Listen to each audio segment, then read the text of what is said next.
ಪವಿತ್ರ ಬಂಧನಕ್ಕೆ ಒಳಗಾಗಿರುವಂತ big boss ಖ್ಯಾತಿಯ ಸೂರಜ್ ಸಿಂಗ್ ಅವರು ನಮ್ಮ ಜೊತೆಗಿದ್ದಾರೆ. ಸೊ ಅವ್ರು ಏನು ಹೇಳ್ತಾರೆ, ಬಿಗ್ ಬಾಸ್ ಈಗಾಗಲೇ ಮುಗ್ದಾಗಿದೆ, ಅವರ ಒಪಿನಿಯನ್ ಏನಿದೆ ಎಲ್ಲವನ್ನ ತಿಳ್ಕೊಳ್ಳೋಣ. ಮೊದಲಿಗೆ congratulation. Thank you so much. Bigg Boss ಇಂದ ಹೊರಗಡೆ ಬಂದ ತಕ್ಷಣ ಒಂದು ಮ್ಯಾಜಿಕ್ಕೇ ನಡೆದೋಯ್ತು ನಿಮ್ಮ ಜೀವನದಲ್ಲಿ. ಪವಿತ್ರ ಬಂಧನಕ್ಕೆ ಒಳಗಾಗಿದೆ, ಎಷ್ಟು ಪವಿತ್ರವಾಗಿದೆ ಇದು ಅಂತ? ತುಂಬಾ ಪವಿತ್ರವಾಗಿದೆ. ಯಾಕಂದರೆ ನಾನು ಊಹೆ ಕೂಡ ಮಾಡಿರಲಿಲ್ಲ ಬಿಗ್ ಬಾಸಿಂದ ಹೊರಗೆ ಬರ್ತಿದ್ದಂಗೆ ನನಗೊಂದು ಆಪರ್ಚುನಿಟಿ ಸಿಗುತ್ತೆ ಅಂತ. ಬಟ್ ಬಂದೊಂದು 2-3 ಡೇಸ್ಗೆ ಇವರು ಮಧು ಸರ್, ಮಹೇಶ್ ಸರ್ ಎಲ್ಲ ಬಂದು ನನ್ನ ಅಪ್ರೋಚ್ ಮಾಡ್ತಾರೆ, ಆಡಿಷನ್ ತೊಗೋತಾರೆ. ಸೊ ಅವ್ರಿಗೂ ಅನ್ಸುತ್ತೆ ನಾನು ಈ ಕ್ಯಾರೆಕ್ಟರ್ಗೆ ಸೂಟ್ ಆಗ್ತೀನಿ ಅಂತ. ಸೊ ಅವ್ರು ನಂಗೆ ಆಫರ್ ಇಟ್ಟಾಗ ನಾನು ಇಲ್ಲ ಅಂತ ಹೇಳಲಿಲ್ಲ. ಬಿಕಾಸ್ ನನಗೆ ನಾನಿರೋ ಸ್ಟೇಜ್ ಲೈಫಲ್ಲಿ ಹೇಗಿತ್ತು ಅಂದರೆ ಆಪರ್ಚುನಿಟಿ ಬಂದಾಗ ಇಲ್ಲ ಅಂತ ಹೇಳ್ಬೇಡ ಅಂತ. So that was my mindset. So ಇದು ಬಂದಾಗ ನಾನು 100% ಕೊಡ್ತೀನಿ ಅಂತ ನಂಗೆ ಅನ್ನಿಸ್ತು. ಸೊ ತೊಗೊಂಡೆವ. ಸೊ ನನ್ಗನ್ಸುತ್ತೆ ಬಿಗ್ ಬಾಸ್ ಸೀಸನ್ ಅಲ್ಲಿ ಅಥವಾ ಬಿಗ್ ಬಾಸ್ ಹಿಸ್ಟ್ರಿಯಲ್ಲೇ ಫಾರ್ ದ ಫಸ್ಟ್ ಟೈಮ್ ಅನ್ಸುತ್ತೆ ಒಂದು ಸೀಸನ್ ಮುಗಿಸಿ ಹೊರಗಡೆ ಕಾಲಿಡ್ಬೇಕಾದ್ರೆ ಆಫರ್ ಬಂದಾಯ್ತು, ಒಂದು ಪ್ರೋಮೋನು ಬಂದಾಗಿರೋದು ಫಸ್ಟ್ ಟೈಮು. ಸೊ ಎಷ್ಟು ಖುಷಿ ಕೊಡುತ್ತೆ, ಯಾಕಂದ್ರೆ ಒಂದು ಮ್ಯಾಜಿಕ್ಕೇ ನಡೆದೋಗಿದೆ ನಿಮ್ಮ ಲೈಫಲ್ಲಿ.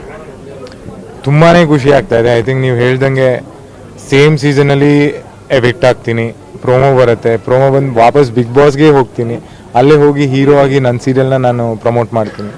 ಸೊ ಇದು ಎಂಟೈರ್ ಹಿಸ್ಟ್ರಿ ಆಫ್ ಬಿಗ್ ಬಾಸಲ್ಲಿ ಯಾವತ್ತೂ ಆಗಿಲ್ಲ. ಸೊ ನಾನು ಕೂಡ ಹೇಗೆ ಅಂದರೆ ನಾನು ಮ್ಯಾನಿಫೆಸ್ಟೇಷನಲ್ಲಿ ತುಂಬ ಬಿಲೀವ್ ಮಾಡ್ತೀನಿ. ಒಂದು ಜಾಬ್ ಕ್ವಿಟ್ ಮಾಡಿ ಕೂತಿರೋ ಟೈಮಿಂದನೂ ಇಲ್ಲಿವರೆಗೂ ಬಂದು ನಿಮ್ಮ ಜೊತೆ ಇಂಟರ್ವ್ಯೂ ಕೊಡ್ತಾ ಇದ್ದೀನಿ. ಇಟ್ಸ್ ಲೈಕ್ ಒಂದು ಫ್ಲೋಲ್ಲಿ ಹೋಗ್ತಾ ಇದ್ದೀನಿ, ನನ್ನ ಜೀವನ ಕರ್ಕೊಂಡು ಹೋಗ್ತಾ ಇದೆ, ಆ ದೇವ್ರು ಕರ್ಕೊಂಡು ಹೋಗ್ತಾ ಇದ್ದಾನೆ. ಸೊ ಇಟ್ಸ್ ಫನ್ ಆ್ಯಂಡ್ ಜೀವನ ತುಂಬ ಚೆನ್ನಾಗಿ ಆಗುತ್ತೆ ಮುಂದಕ್ಕೂ ಕೂಡ ಅಂತ ಐ ಬಿಲೀವ್ ದ್ಯಾಟ್. ಸೊ ಈ ನಟನೆಯ ನಂಟೆ ನಿಮ್ಗಿಲ್ಲ, ಒಂದು IT ಬ್ಯಾಕ್ಗ್ರೌಂಡು, ಮಾಡ್ಲಿಂಗಿಂದ ಬಂದವರು ಸಡನ್ನಾಗಿ ಆ್ಯಕ್ಟ್ ಅಂತಂದಾಗ ಕಷ್ಟ ಆಯ್ತಾ? ತುಂಬಾ ಕಷ್ಟ ಆಯಿತು ಮ್ಯಾಮ್. ಬಿಕಾಸ್ ಆ್ಯಕ್ಟಿಂಗ್ ಈಸಿ ಅಲ್ಲ. ಈಗ ಅವ್ರು ಹೇಳಿದ್ರು ನೀನಾಗೆ ಇರು ಅಂತ ಹೇಳಿದ್ರು ಕೂಡ ಒಂದು ಡೈಲಾಗ್ನ, ಒಂದು ಅರ್ಧ ಪೇಜ್ ಡೈಲಾಗ್ನ ನೀವು ರಿಸೈಟ್ ಮಾಡಿ ಹೇಳೋದು ತುಂಬಾ ಕಷ್ಟ ಇರುತ್ತೆ. ಆ ಒಂದೊಂದು ಪದನೂ ನೀವು ನೆನ್ಪಿಟ್ಕೊಂಡು ಹೇಳಬೇಕಾಗತ್ತೆ. ಇವಾಗ ನೆನ್ಪಿಟ್ಕೊಂಡು ಹೇಳ್ತಿದ್ರೆ ಅದು ಆ ಫೀಲ್ ಬರಲ್ಲ. ಸೊ ಅದೆಲ್ಲ ನೋಡಿದಾಗ ನನಗೆ ತುಂಬಾ ಕಷ್ಟ ಆಗ್ತಾ ಇದೆ. ಇನ್ನೂ ಆ ಪ್ರಾಸೆಸ್ಸಲ್ಲೇ ಇದ್ದೀನಿ. But at the same time ಅದು ಕಲೀಲಿಕ್ಕೆ ತುಂಬ ನಂಗೆ ಆಸಕ್ತಿ ಇದೆ. ಬಿಕಾಸ್ ಅಲ್ಲಿ ಮನೆಯ ಒಳಗಿದ್ದಾಗಲೂ ನಾನು ಅಷ್ಟು ಜನ ಆ್ಯಕ್ಟರ್ಸ್ ಜೊತೆ ಇದ್ದೆ. ಅವ್ರು ಮಾತಾಡೋ ರೀತಿ ಆಗಿರ್ಬೋದು, ಅವರ ಹಾವಭಾವ ಆಗಿರ್ಬೋದು, ಒಂದು ಆ್ಯಕ್ಟಿವಿಟಿ ಅಂತ ಕೊಟ್ಟರೆ ಅವ್ರು ಇದ್ದಿದ್ದ ರೀತಿ ಅಂತ ಇರ್ಬೋದು, ಆ ಕಾನ್ಫಿಡೆನ್ಸ್ ಅವರಲ್ಲಿ ಇದ್ದಿದ್ದೆಲ್ಲ ನೋಡಿದಾಗ ನನಗೂ ಅನ್ನಿಸ್ತಿತ್ತು, ಓಕೆ ಅವರ ಕಲೆ ಅವ್ರು ಇಷ್ಟು ದಿನ ಕಲ್ತ್ಕೊಂಡ್ಬಂದಿರೋದು ತುಂಬ ಯೂಸ್ ಆಗ್ತಿದೆ ಇವರಲ್ಲಿ.